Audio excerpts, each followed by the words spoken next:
Hey guys, welcome back to my channel. If you're new, hello, my name is Joanna and I'm very excited because today we get to do one of my favorite things ever, which is snack. If you guys don't know, I am highly obsessed with hot Cheetos.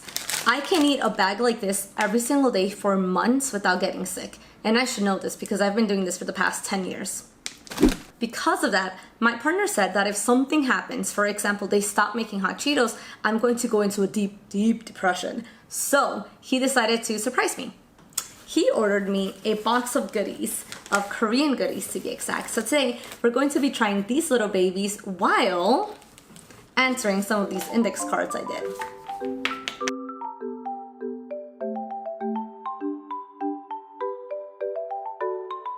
Alright, let's begin with these banana snacks. Let me open it. It's harder than I thought. Okay. Ooh. To be honest, so I like bananas. I love banana smoothies, but I don't know how I'll feel about this. These are...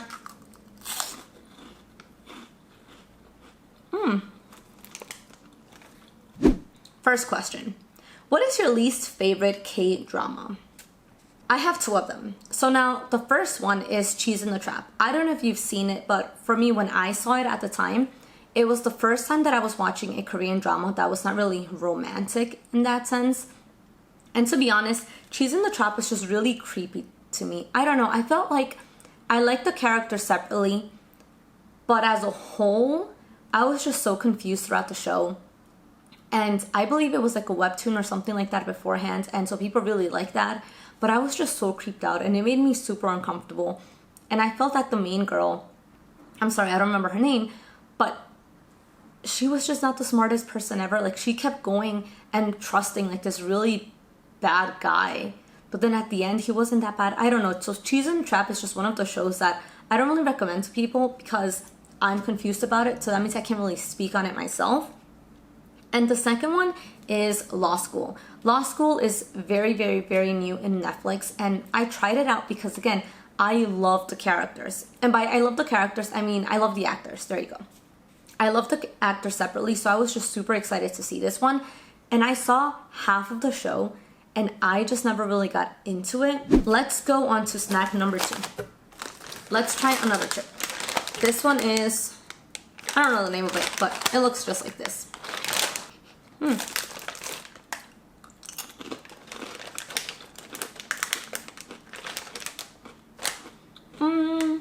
You know what it kind of tastes like? You know when you get the caramelized popcorn? Yeah, that's kind of what it's like. So question number 2, it's the complete opposite now. What is your favorite K-drama? So for me, I actually wrote down 3 of them. And that's because there's 3 different categories. The first one has to do with family. The best family K-drama that I've seen today is Reply 1988. Now, I even wrote down the names of them. So it basically has to do with like these characters and we follow like their families, but you have Doksane. I'm probably botching, completely screwing up their names, but I love them. You have Doksane, Sunwoo, Bora, and they're just such great characters, and all of them, like, their character development is just so beautiful, and I love that show. There's so many reasons why I love that show, but I know if I start talking about why I love that show, this video is going to be half an hour long or more. When it comes to romance, my ultimate favorite K-drama has to be Weightlifting Fairy Kim Bok-soo. I love that drama. When I first saw it, it was one of those dramas that it made me feel like I was back in college with my friends again. And the best thing about it is that I went to college, but I didn't even dorm in college. So it's one of those things, like, it made me feel like I was there, even though I never experienced that myself. And you have the main actress and the main actor, and I feel like their chemistry is just so beautiful. And they did in real life, but that's something else. We can talk about that gossip anywhere else. But the chemistry that was between her friends and her little frenemy, you know, his ex and whatnot, and then him and the main guy, everything about it was just so well put together. And I don't know what it is, but that show is just one of my go-tos. I always recommend it to suckers like me who love romance. And the last one is a classic. This is also romance, but to be honest, not that I look at it years later, it's not the most romantic, but it's just one of those classics. And hear me out, guys, girls, people. Boys Over Flowers. You guys all know this if you're a K-drama person at all. This was the show that introduced me to Lee Min-ho, and my life has completely never been the same after that. Oh, I thought there were 2 cookies. Oh, this is so cute. It's just one little apple thing. That's cute. Very soft. Cleansing my palate. Question number 3. Who is your favorite male lead character? The first character I chose is Kang-soo from Strongest Delivery Man. And the reason why I chose him is because he just has a lot of pride. And when I tell you a lot of pride, it's not the kind of pride that makes a character really obnoxious, but instead, you know, no matter what job he has that other people may think it's a waste of time, or you get little pay, or, oh, you can do so much better if you get an education kind of thing, whatever he does, he makes sure that people know that, you know, he's doing a really good thing in life. And he's so passionate about what he does. He's just such a good human being, and he helps others see how they can also be good human beings in society. So he had to be my number 1. My number 2 is, I don't remember the name of the main character, but he was the main police officer in When the Camellia Blooms. And the biggest thing about him is just he's optimistic. No matter what, he has such a good sense of humor, and his personality just shines throughout the whole show. And even though the show is very dramatic, as in it's kind of scary, there's a lot of twists and turns, he just makes you want to come back to the show and see how he's going to react to it, because everything that he reacts to is just such a good positive way. And my biggest thing about him is just optimism and honesty. He's honest about everything, and I feel like that just makes him such a relatable character, just so good. And the last one, I don't know, I feel like he is, I'm in love with this character, and I hope I don't say his name the wrong way, but I probably will, so sorry about that. Park Sero-yi from Itaewon Class, the main guy. And the biggest thing about him too is just he's so passionate. If you haven't seen the show, no spoilers, but you know, he goes to jail, and it's one of those things that usually, well, again, I'm not going to say usually, I've never been in that position, but you might think that once you go to a place like that, that you might feel defeated, and you might feel like your whole world is just over and crushed and crumbled. And for him, he did the complete opposite. He took that time to really reevaluate everything that was coming at him, and he just told himself, I'm going to get through this, and he gets through it.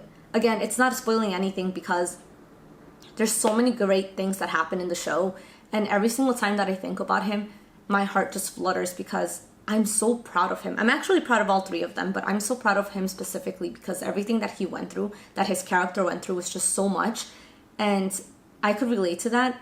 Again, I can relate to everything. I feel that I can have a lot of empathy and sympathy for people, including characters. So those are definitely my favorite male leads overall in any kind of show, whether it's Korean or not. All right, let's try something else. This time, I really want to try this white hazelnut. I love white chocolate, and I just love nuts. So let's try this one. Ew, this is cute. They look like these. Let me try to bite one.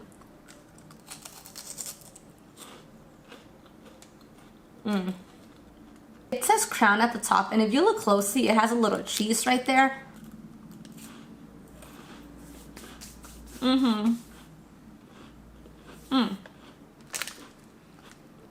Who is the least toxic relationship in a K-drama?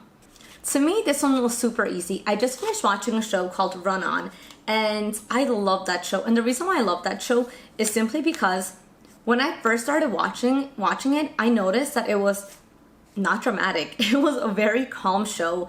There were no over-the-top characters, and I was still very intrigued. And that surprised me because I'm the kind of person that loves drama. I want to see the big gestures. I want to, I want to hear that music that's so repetitive that once this music comes on, oh, this male character's coming. And once you hear this soft little music coming, that love scene's gonna happen. So I love drama, and this show wasn't giving me that kind of good anxiety that I was looking for in a show, but instead it was just very warm and nurturing. Them two, I feel that their love, the way that their love develops is very healthy. It's very soothing. It's very romantic and realistic. And I feel that they made such a beautiful couple, and the way that they just blossomed throughout the show is my go-to example for healthy relationships. So if you have not seen Run On and you don't want something that's too dramatic, I definitely recommend that show. You know what? Let me open this because I've actually never had shrimp crackers. I've only had shrimp alone, but nothing else. So let's try this. Out of all the chips, I need to say this one is my favorite. I really like it. Real good. Okay. So let's get back into K-dramas that made me ugly cry. The first one has to be Crash Landing on You. Now, if you watch K-dramas, you most likely watch this one, and I know you cried as well. I know that maybe you don't want to tell the world that you ugly cried, and you cried in your shower and in bed. Something really sad just happened in every episode, and I kept going back to it, but such an amazing show. Another one, this is actually one of my first Netflix Korean dramas, and it was my first love.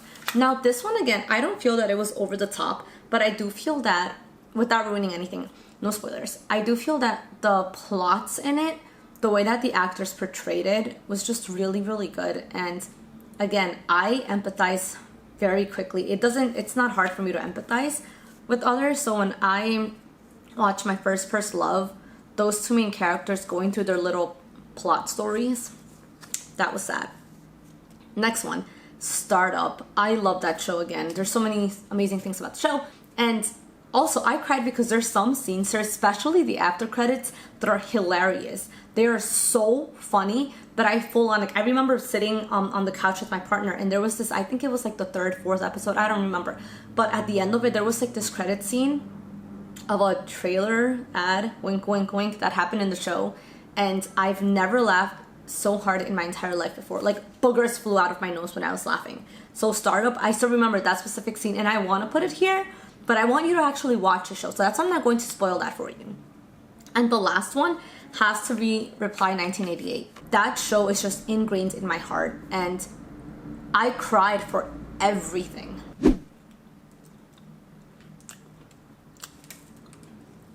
This one's flaky, but really good.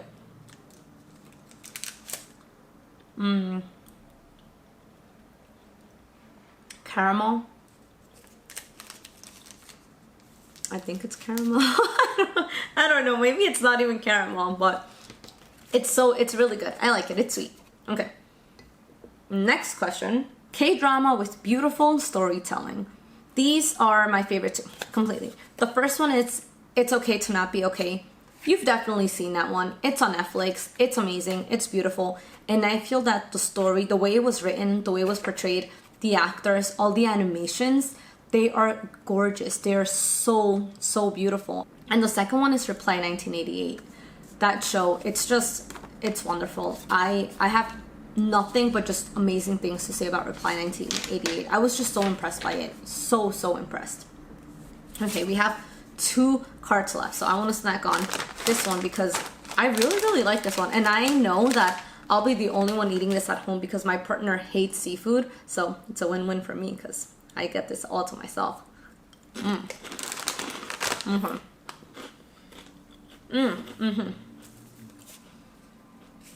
Yes, good questions. What are some K-dramas that made you want to kick some butt, aka join a self-defense class or karate or something fighting? The first one is Vincenzo. I love that show. Love it. From episode 1, I was watching it and I was just ready to go outside and kick some butt. I was just like, I can't wait to defend myself. Like, I hope I'm never in that situation, but I'm ready. I mean, they just taught me everything I need to know. Vincenzo is beautiful, okay? And everybody else in that building was just so amazing. So Vincenzo was the first one. The second one is The Uncanny Counter. The Uncanny Counter, I feel like that's one of the shows that's very underrated, but it is so good. And you have these amazing characters, characters and actors all in one show that just made it a hit show. And that's another show that I have nothing but amazing things to say about it. I always recommend it, especially to people that love those kinds of very action-y, gruesome blood kind of shows. Definitely The Uncanny Counter and Vincenzo. So if you like to kick some butt, are you guys ready for my last question? I love this question, and I was just waiting for this question the entire video. The last question is, what is a K-drama that you wish could live on forever? Now, I'm kind of cheating just a tiny bit, and that's only because for this one, I'm actually choosing a Chinese drama. Now, the reason why I chose a Chinese drama is because they made it, or they remade, a Korean version. So technically it does fall under Korean dramas because it's the same story told, just with different actors.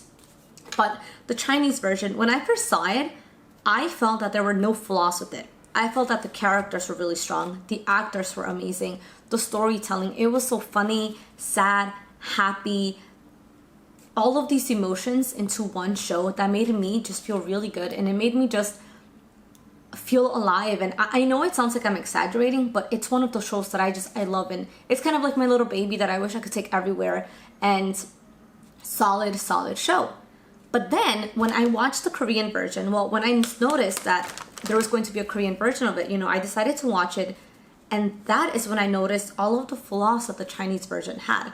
And one of the biggest flaws had to be that the main guy, Yang Shen, in the Chinese version, I don't want to say that he was kind of toxic, but at times he wasn't the nicest person, and there were some questionable things that he did. So when I watched the Korean version and I was seeing Yang Shen in a Korean version, he was a lot healthier. His communication was a lot better, and he just did things out of the goodness of his heart. You know, he wasn't trying to be spiteful. And I know that we can all be spiteful, but this Korean version was not spiteful, and that was such a what is it called, a fresh breath of air to see in that show. With that being said, I also finished all of my index cards, which means that we went through all of my questions. If you guys noticed, I love watching Korean dramas, and I especially love talking about them because I feel that many of my friends underestimate K-dramas. They feel that maybe K-dramas are just really cute and really romantic, and some of them are, but there's also so many other Korean dramas that are just so, what is it called? Like, they're so thrilling, and they push you to do better, to be better, to dream bigger. And I don't know, I'm the kind of person that I really feed off of energy and people. And technically, yes, I know that characters aren't real, but like, we're all characters in this life. Like, I'm a character, you're a character, my sisters are characters, my students are characters, and we, for the most part, can make things happen in our life. So whenever I see movies and shows like these, I really get inspired. And when I get inspired, I make a list, and I don't stop until every single one of them is crossed off. So Korean dramas are really great. And if you haven't tried one, just give it a chance. Just one. Not even a whole episode. Just watch the first 10 minutes of a new show, a new K-drama, and then you might, you might fall in love with them, and then you might be the one making this video, right? And you might be spreading it out to your friends and whatnot. With that being said, I really hope that you guys enjoyed watching this video. I had a blast snacking and talking about a topic I really love, that I'm really passionate about. If you have subscribed to my channel, thank you so very much. You guys are incredible. And if you haven't subscribed to my channel, but you really like my content, or you think I'm cool, or you think I'm really weird, but you somehow still like me as a person, go ahead and subscribe. I love talking to new friends. Go ahead and comment, ask me questions. So let's talk about K-drama. Let's talk about maybe not even K-drama, something else that you think I would really be into. I hope you guys have an awesome day. I'm going to cut this video short because obviously I know you are dying to go and watch a new K-drama, right? That is like the key word of the day, K-drama. So, bye everybody. Have a good night, good day. Bye.